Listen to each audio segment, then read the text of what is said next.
Students अब करेंगे हम नेक्स्ट टॉपिक जो आपका 5.2 एक्सरसाइज का है। ठीक है, क्या दे रखा है आपके पास?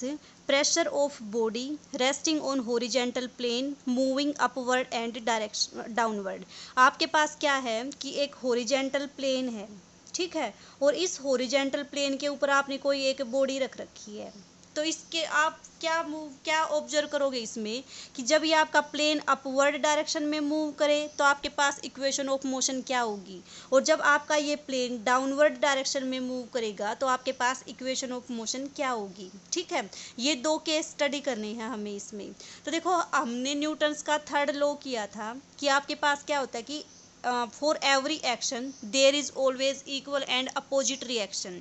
और उसमें हमने ये वाला केस भी डिस्कस किया था कि अगर हम किसी प्लेन के ऊपर किसी बॉक्स को रख दें तो ये जो बॉक्स है ये क्या करेगा, इस प्लेन के ऊपर प्रेशर लगाएगा, और इसके अपोजिट जो आपका ये प्लेन है ये इसके ऊपर क्या करेगा, फोर्स लगाएगा।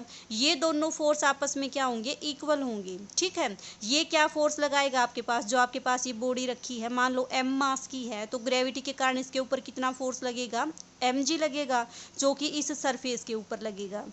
ये सरफेस क्या करेगा, इसी अमाउंट की इक्वल फोर्स लगाएगा, मीन्स उसको हम क्या बोल देंगे, रिएक्शन बोल देंगे आर से। तो आर और एम जी क्या है, आपके दोनों सेम है, इक्वल और अपोजिट फोर्स है।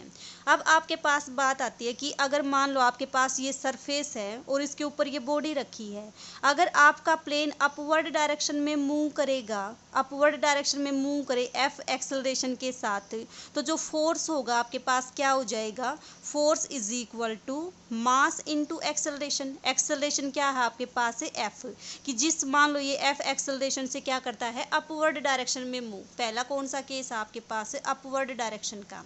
ठीक है, इस टॉपिक को थोड़ा सा देख लो, जो आपका ये कंसेप्ट है इसके ऊपर बेस आपके क्वेश्चन हैं वो आराम से हो जाएंगे अगर आपको ये कंसेप्ट समझ में आ गया तो देखो, अपवर्ड डायरेक्शन में आपके पास अगर आपका प्लेन मूव करेगा तो अपवर्ड डायरेक्शन में कब मूव करेगा, जब ये आर आपका mg से ज़्यादा होगा। ठीक है, तो उस केस में आपका जो प्लेन है वो क्या करेगा, अपवर्ड डायरेक्शन में मूव करेगा।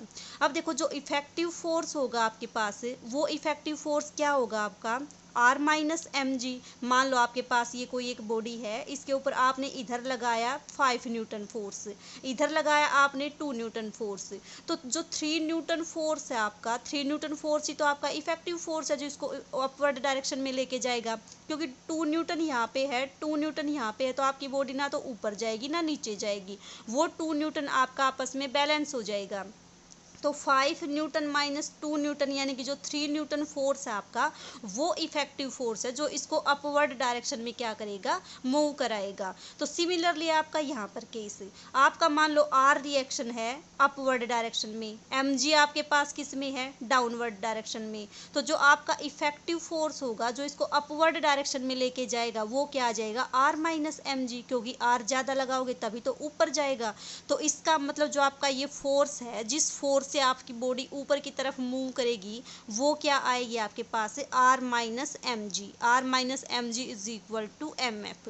ये आपके पास इक्वेशन ऑफ मोशन आ गई, किस केस में, अपवर्ड डायरेक्शन में, जब आपका हॉरिजेंटल प्लेन मूव करेगा। ठीक है, दूसरा आपके पास क्या है, डाउनवर्ड डायरेक्शन।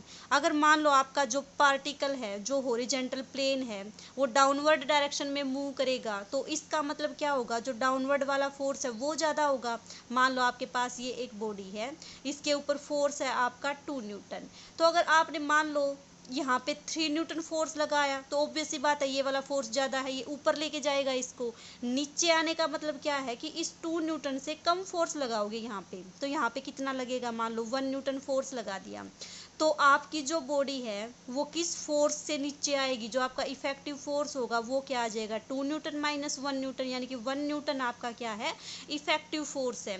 डाउनवर्ड डायरेक्शन में जब आप ज़्यादा फोर्स लगाओगे तो बॉडी नीचे आएगी, अपवर्ड डायरेक्शन में लगाओगे तो वो ऊपर जाएगी। तो आपकी जो डाउनवर्ड डायरेक्शन में इक्वेशन ऑफ मोशन है वो क्या बन जाएगी, M G minus R, this is equal to M F. F क्या है आपके पास, जिस एक्सेलरेशन से आपकी बॉडी डाउनवर्ड डायरेक्शन में मूव करती है, ठीक है। और पी क्या है आपके पास, effective force. Effective force upward direction में क्या हो जाएगा, आर ज़्यादा है तो R minus M G, downward direction में जाएगी तो इसका मतलब एम जी ज़्यादा है तो एम जी माइनस आर आपका डाउनवर्ड डायरेक्शन में क्या हो जाएगा, इफेक्टिव फोर्स हो जाएगा। तो ये आपके पास दो क्या है, इक्वेशन ऑफ मोशन है, जिनका यूज़ करेंगे हम इस एक्सरसाइज के क्वेश्चंस को सोल्व करने के लिए। नेक्स्ट एक्सरसाइज में भी इस कंसेप्ट का यूज़ होगा। बस आपको ये ध्यान रखना है कि बॉडी आपकी अपवर्ड मूव करती है या डाउनवर्ड। अपवर्ड मूव करेगी मीन्स आर ज़्यादा मीन्स आर माइनस एम जी।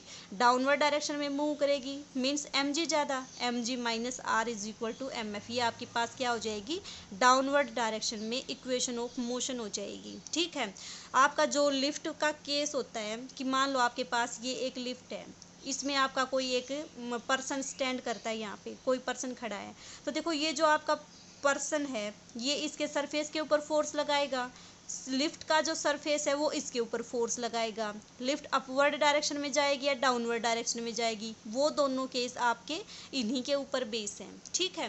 तो इसके ऊपर बेस क्वेश्चंस करते हैं तब और अच्छे से क्लियर हो जाएगा। बस आपको ये दो इक्वेशन ऑफ मोशन ध्यान रखना है कि अपवर्ड डायरेक्शन में है या डाउनवर्ड डायरेक्शन में, ठीक है।